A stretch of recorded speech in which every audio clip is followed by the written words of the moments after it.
Soft, buttery dinner rolls are a simple way to make any meal a little more special. Believe it or not, you can make all these different types of rolls using one single easy-to-work-with dough. In this video, I'll show you how to make the dough and then shape it into knotted, Parker House, cloverleaf, and butterflake rolls.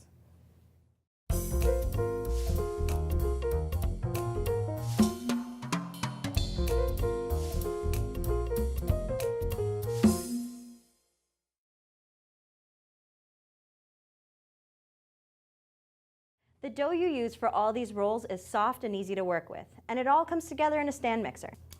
You start by warming 1.5 cups of milk. You want it to be about body temperature. Remove the milk from the heat and add in your yeast and whisk it until it dissolves. Add in the oil, butter, and sugar,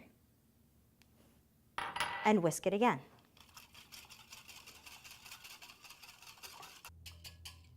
Now let the mixture rest until the yeast rises to the surface. Should take about 5 minutes. In the bowl of my stand mixer, I'm going to combine my bread flour, salt, and 1 egg. Fit it with the paddle attachment and start mixing on low speed. Slowly pour in the yeast mixture. Continue to combine it until the dough starts to form a ball.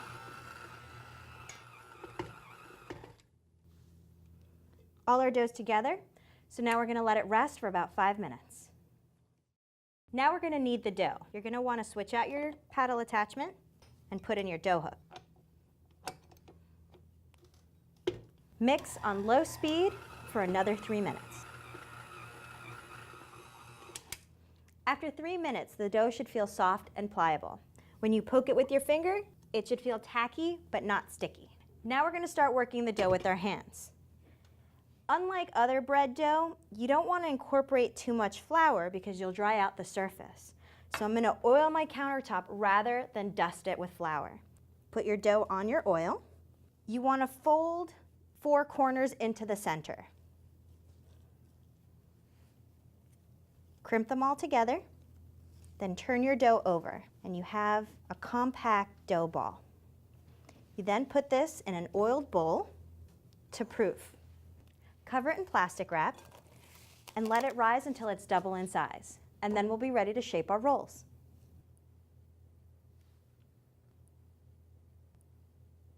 Believe it or not, it's actually trickier to explain how to do a knotted roll than to actually do a knotted roll.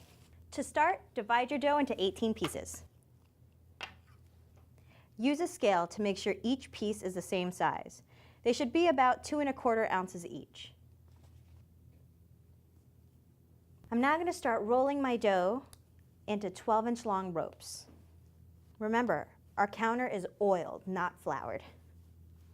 Next, wrap the dough into a loose knot. You want to have about 2 inches off each end. You want to follow the natural line of the left-hand side and go down and around, and follow the natural line of the right-hand side and bring it up and over.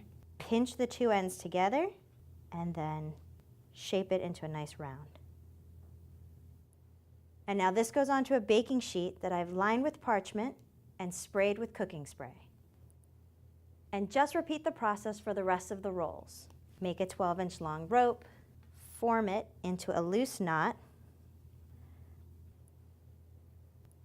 down and around, up and over, pinch, form into a nice circle. Once you've shaped all your rolls, mist again with some vegetable spray, and cover loosely with plastic. Now just let them rise at room temperature until they double their size.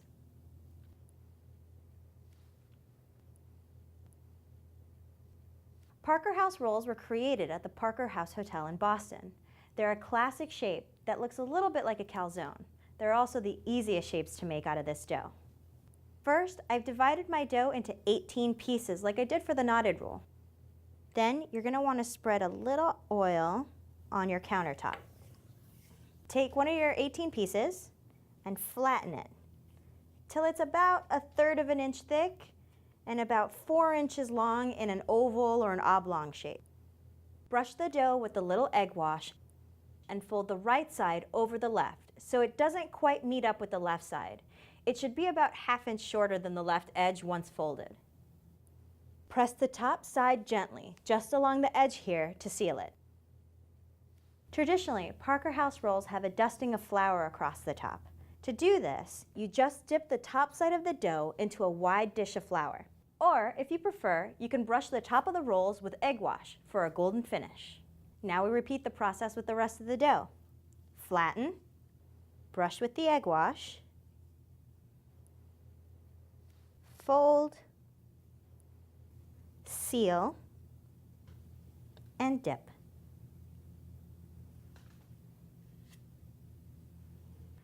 Once you've shaped all your rolls, mist them with cooking spray, cover them with plastic loosely, and let them rise at room temperature until they're double their size.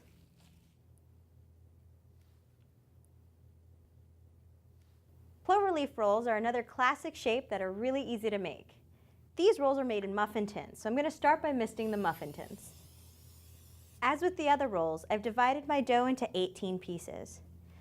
You want to start by shaping each piece into a nice round ball. To do that, cup your hand and press your thumb snugly against your index finger. Then you want to make a circle and push the dough into your counter, almost like if you're trying to screw it in. The ball should just pop right into your hand. Now cut each ball into 4 pieces with a bench scraper or kitchen shears. Roll each quarter lightly in flour, and then position them in the muffin tin as if you were forming a square. Repeat this process with the remaining dough. Roll into a ball, cut into 4 quarters, dust lightly in flour, shape into a square. As with the other shapes, mist them with cooking spray, lightly cover them with plastic, and let them rise at room temperature until they double in size.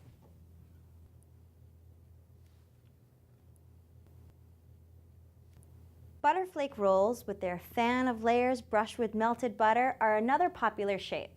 And like clover leaves, they're made in muffin tins. So I'm going to start by misting my muffin tins with vegetable oil. These rolls are slightly smaller than the other rolls, so I've divided my dough into 24 pieces. Then we use the same method that we used for the cloverleaf rolls to shape them into nice round balls. Remember, cup your hand, keeping your thumb snug against your index finger, and roll. Now we're going to use the kitchen shears to cut almost all the way through the top center of the roll, leaving 1/4 of an inch uncut to hold the 2 halves together. Next, make 2 more parallel cuts on one side of the dough, and 2 more on the other side. So you'll have 6 sections, each about 1/2 an inch wide. Put the dough cut side up in the muffin tin. Shape the rest of the dough the same way. Roll, cut into 6 sections, put in the muffin tin, and brush all the layers down into the cuts with melted butter. And of course, just like all the other rolls, they will need to proof until they are doubled in size.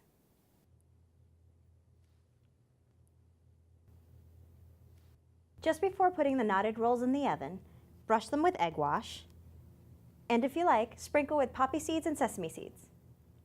The baking time and temperature will vary depending on which shape of rolls you're making. But with all of them, you'll have 2 muffin tins or 2 baking sheets. So you'll want to swap the position in the oven and rotate the pans about halfway through baking so they all brown evenly. No matter which shape you choose, these rolls will be a big hit at the dinner table. They're soft, rich from the butter and milk, a little bit sweet, and perfect with some fresh butter.